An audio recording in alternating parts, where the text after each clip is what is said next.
Today I'd like to talk about a form of clonal propagation for fruit and nut trees, and it's generally called stooling, and it's a form of propagating fruit trees like a lot of fruit tree rootstocks, apples and pear and plum rootstocks. Also chestnuts and hazelnuts are other examples. Figs also could be propagated from stool beds. Now, stool beds are propagated by growing a tree in place for several years, like ideally at least 3 years, growing the tree in the ground for 3 years so you have a really extensive root system established. Then you cut it down to the ground in the spring, and this is what an established root system can do. It can throw up lots of suckers, and this is called coppicing. When you cut down a tree that is able to produce lots of suckers, it's called coppicing, which is a traditional method for getting young shoots for a lot of purposes. For example, these young shoots might have been used traditionally for stakes in the garden, or they might have been used for basketry, if they're real flexible and can be bent, or wattle and daub construction, all sorts of things. Now, if you can see now, this particular tree is a chestnut. It was cut down last spring, and it looks like it produced about maybe 40 or 50 shoots. And some of these shoots are 10 feet tall. So probably averaging about 7 feet tall. Now this is probably from here's what we cut down. We cut down. These chestnuts were probably 4 years old, to this sucker. And there's a bunch of them laying around here. So at any rate, so this is the we're assuming now that this would be a named variety of a tree that's on its own roots that we want to propagate. Hazelnuts are typically propagated in this fashion of stool bedding. Now, traditionally, hazelnuts were propagated this way on their own roots by a process called layering. And layering is where you would take a shoot like this, vigorous shoots, and let's say that this is a hazelnut. They would actually bend them down to the ground and bend them up again, and then bury the point where it's bent like this. Bury this in about 6, 8, 10 inches of earth, and just as it's going into the ground, it would be girdled with a piece of wire where my fingers are here on the right, and that would cause it to make roots where it's buried.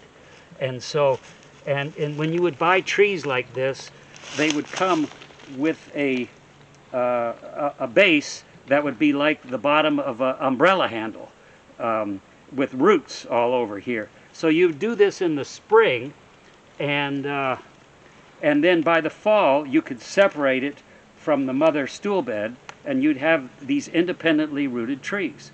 And so this is a process that was called layering, because you were physically layering down these shoots. And so you'd layer them down all the way around this clump, like spokes in a wheel, all the way around, and in the spring, and then in the fall you'd dig them up and you'd have layered trees. And this was the traditional method of propagating hazelnuts clonally for thousands of years, because it was fairly easy, and hazelnuts lend themselves to this form of propagation.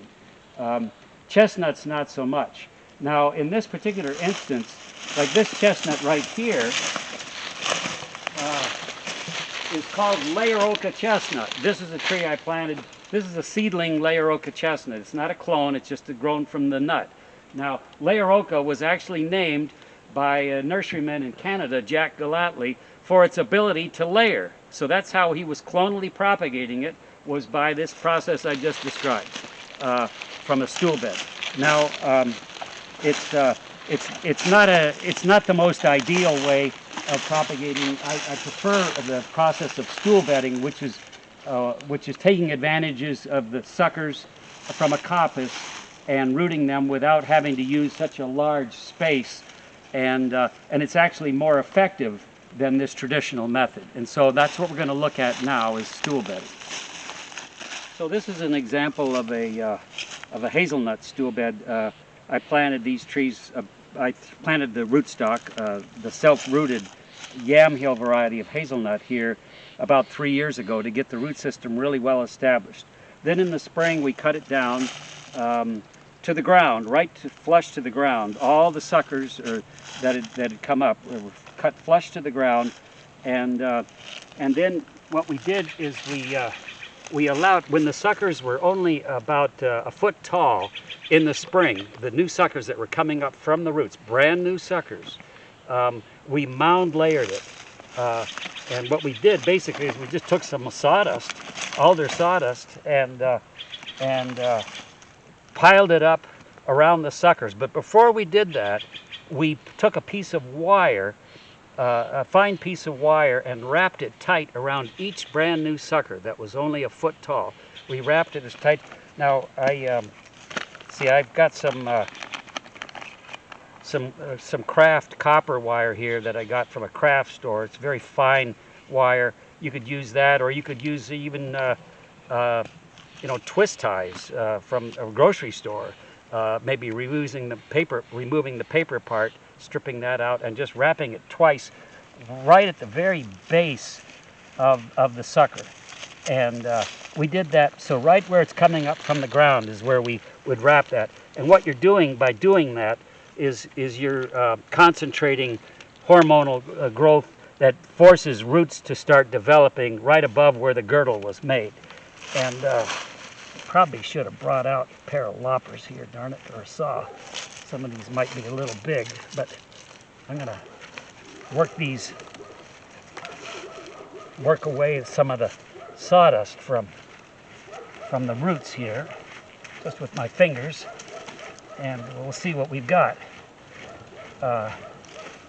What we've got are roots that have formed right in the sawdust this summer. So, and so now each of these suckers has pretty much produced its own independent root system. And so, and I can still see the wire down there where we girdled it. And so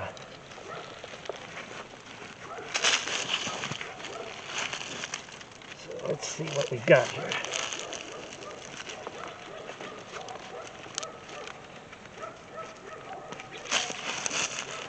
Well, they all have roots.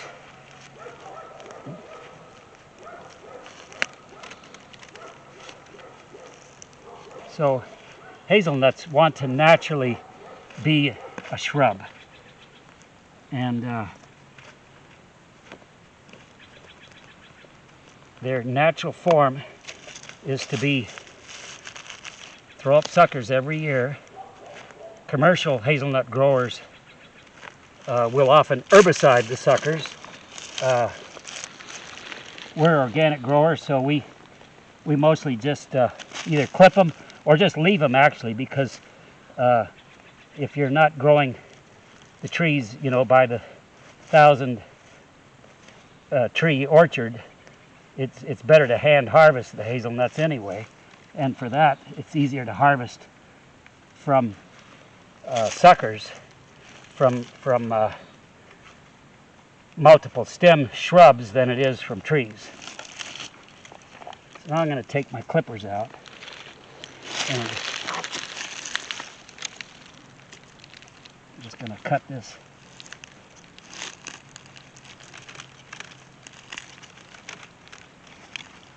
I really should have brought a saw out here.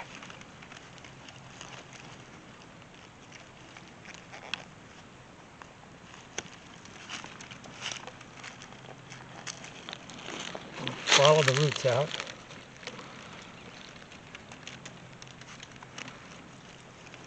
So, it's a halfway decent root system, considering. I mean, I would prune this a bit because it's got so many branches. So I'd benefit from some pruning. But yeah, this is ready to be planted right out. These trees Yeah, that one had a better root system. These trees were able to produce these roots without any hormones or anything that were added.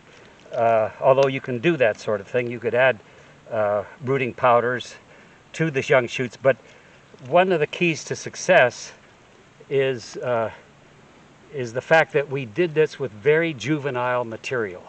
They're much more likely, especially harder to root plants like chestnuts, are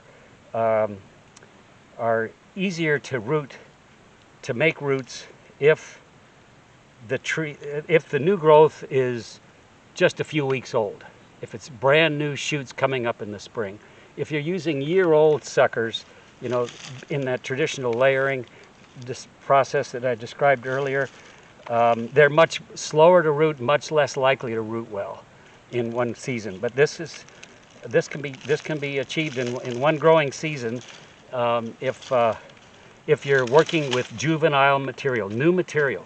And there's other things you can do to induce rooting too. I haven't tried this on the hazelnuts before. We did these hazelnuts without using any compounds, rooting compounds of any kind. There is a product here called Easy Root Rooting Compound, which is different from most rooting compounds that are consist of indole butyric acid or something like that. This is a different principle. This is for growing new plants from cuttings, it says, and it's basically utilizing naturally occurring bacteria and that are used that help to boost the plant's abilities to root. So, so I kind of like using that approach here. So, you know, trees like this can be planted in their permanent spot, or they can be grown in the nursery for another year just to get an even more massive root system. But we have a lot of fine fibrous roots there, so I'm pretty satisfied with that.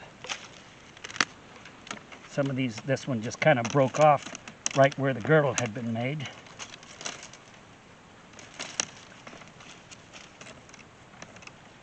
So this process can be done, as I say, with hazelnuts. This is a very common way of propagating them, and can be done with chestnuts also. And in the case of a lot of the fruit tree rootstocks, the stool bed process is done without the girdling, because a lot of the fruit tree rootstocks have been developed, selected specifically for rooting fairly easily.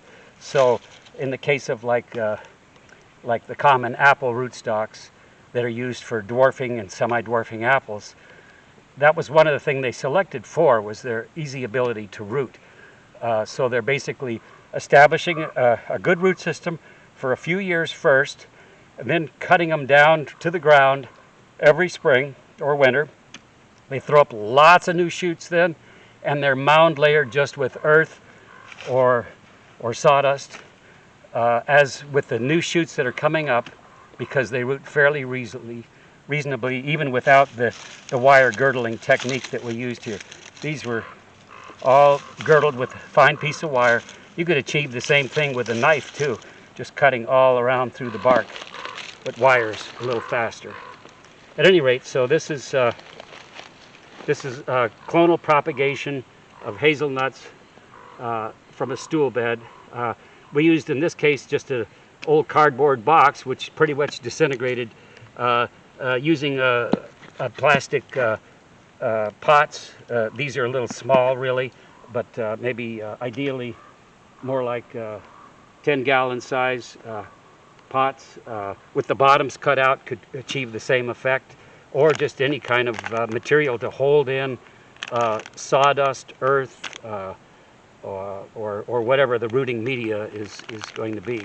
Sawdust works pretty well as long as it's kept moist.